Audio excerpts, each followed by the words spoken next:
is where you get subtle manipulation which goes on. One example I would suggest to do with the chemtrails is budget airlines. Because we know that the budget airlines, certainly in the UK, I don't know about the USA and other countries, but in the UK the budget airlines have really only become very popular and very much known about in perhaps the last 10 years, maybe 15, I think maybe we've been going now, something like that. And that ties in pretty closely with the timescale for when the chemtrailing seems to have started, because chemtrailing, from the sources that I've read, didn't seem to get going in earnest until about 1997, 1998, that sort of time. Before that time, yes, there seemed to be some chemtrails around, but certainly not on the scale that we have today.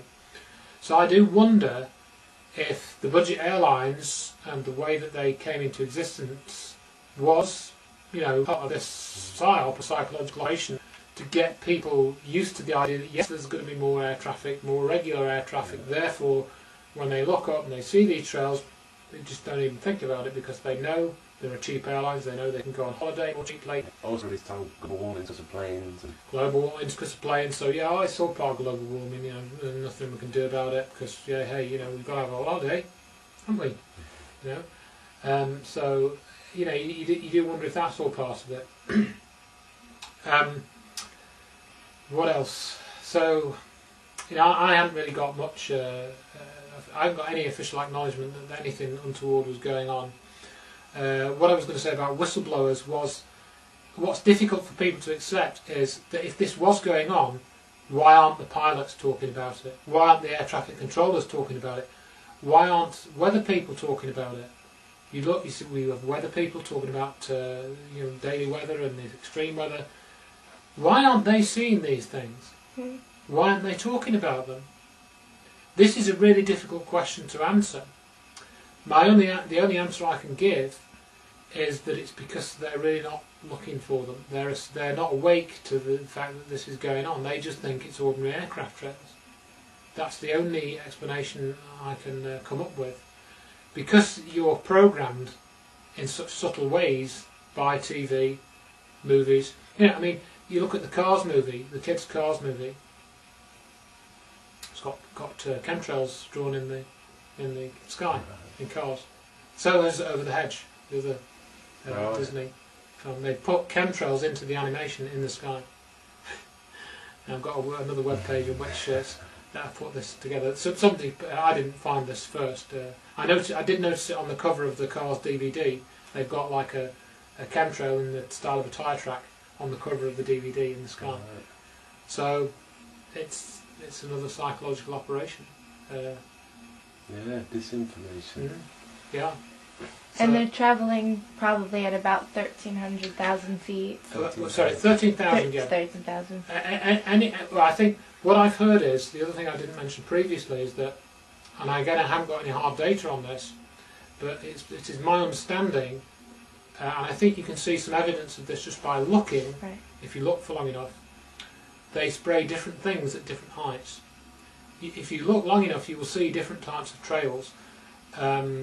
I've certainly noticed some more feathery looking trails. Most of the trails have, at least for a period of time, a billowy, they have like a cloudy, billowy appearance. Rosalind Peterson has actually tried to classify these more carefully with good names like mushroom clouds and feathery clouds, and all she gives these various other names. But more recently I've noticed black trails or shadowy chemtrails, which are unusual. I've also seen one chemtrail plane come over, and we saw this a couple of weeks ago, and I was with Elizabeth, my daughter, and then we saw another plane go over and leave a blank area within the chemtrail. And she actually said, "Oh, Daddy, it looks like a scar." Right. And it gouged out a blanket. It was going more or less on the parallel line with the original chemtrail, but there was a line left out. And unfortunately, I didn't have my camera with me at the time. We were just walking up to the local park across. It's about 10 minutes, 15 minutes walk up that way. And so why was this plane leaving an anti-chemtrail? So to me, it seems that there is other stuff happening now. They're changing things slightly. And if we try and answer what's the purpose of the chemtrails, well, don't know. We just don't know. if the official bodies like Department of Transport and whoever deny that they even exist, what hope do we have of finding out what's actually in them? Yeah. We mentioned barium and aluminium. Other people have seen fibres. A friend I know who lives out near Kings Lynn, that sort of way, in Norfolk, they actually got film taken at night with little sort of particles of dust coming down. They could see it by torchlight and coming into the torch beam, and they got this on video. And you can see all these particles coming down, but they don't seem to settle on anything. Very strange. It's not rain, and it can't be snowflakes because it's June. They took this film in June. Yeah. So it's very, very strange what these particles are, and we don't know what they are. So we've seen these webs, we've seen falls of particles. I had a friend who lives in Wolverhampton, and he rang me up one morning to say that he was waiting at the bus stop, having come off his night shift at work. And he saw these particles coming down. He could see them sort of because of the angle the sun was coming in through the side of the bus shelter or something. You could see these very fine particles coming down, but they didn't seem to settle anywhere. So we've got all these witness accounts, we've got all the data, but we don't know what they're for. My own view is mixed, really. I think it is. I tend to think it is to affect people's health, and it's also to do something to the climate somehow. I think the effect on the climate is not direct, or not totally direct, if I can put it that way.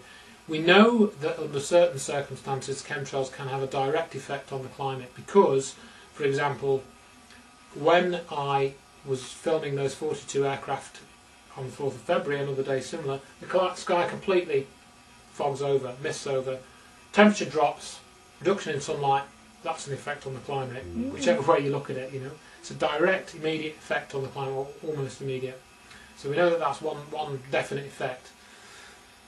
I also think they may be using some type of compounds to modify the electrical properties of the atmosphere. And the reason for them doing that is that we do know, and the evidence is quite clear, and this ties again into 9/11, would you believe, they are modifying the weather. Weather modification technology is real. HAARP, is it? Yeah, HAARP is perhaps one part of it. Yeah. That can be used certainly to affect the weather to some degree. There is at least one report that the jet stream was affected by HAARP.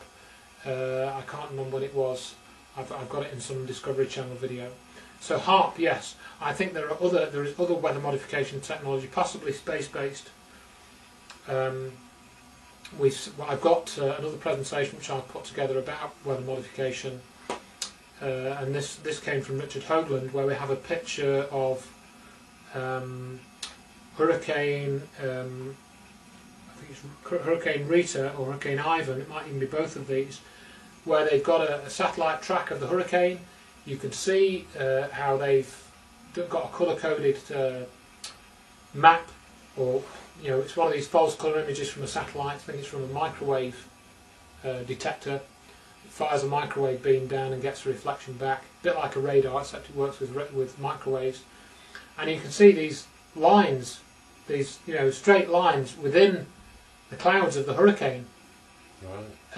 Where rain is actually falling more heavily, just in straight lines, and you can see this. And so you can see this clear evidence that somebody is doing something to this storm. We've got pictures of circular holes in clouds. We've got pictures of a square. We've got a picture of a square cloud, which was pointed out by Scott Stevens. We've got radar pictures with radial rainfall patterns, multiple instances of them, and these apparently are done by what are called Gwen towers, which I hadn't heard of until recently. I don't know what Gwen stands for. It's some Air Force project, I believe. So I have no doubt at all that weather modification is in use regularly. Defence Secretary Cohen said in 1997 that other terrorist groups are using eco-terrorism. They're using weather modification technology. They have the technology to do it. That's what Defence Secretary Cohen said in 1997 in a public address. The other thing that ties back into 9/11, which my friend Judy Wood discovered recently, and not a lot of people know about this, on September the 7th, 2001,